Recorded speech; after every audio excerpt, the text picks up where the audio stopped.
الجميلة الرقيقة اللي بهرت ثقافة الجمالية، كانوا بياخدوها بالاحضان ومش متخيلين ان في طفله في السن ده وتتكلم بالحماسه والوطنيه مع الشاعره هنا محمد زكي. تعالي عني النوات عشان ايه؟ تعالي.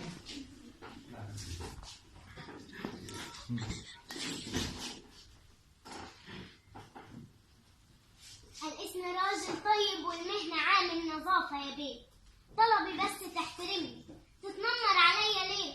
أنا أنضف من ناس كتير يتكتب فيهم قصيدة، جيبهم مليانة بس عينهم مريضة، لو قدمت شكوى فيهم ما يكفيش 100 عريضة، ده لمي ورقة وده منديل ونوضت أنضف مكانهم صبح وليل، الزبالة كتير مش مشكلة هشيل، لو هم أحسن مني ادوني طيب دليل، إيه يعني لما جوع أدخل محل ما زي اللي دفع أنا هدفع، ليه من كرامتي تقل؟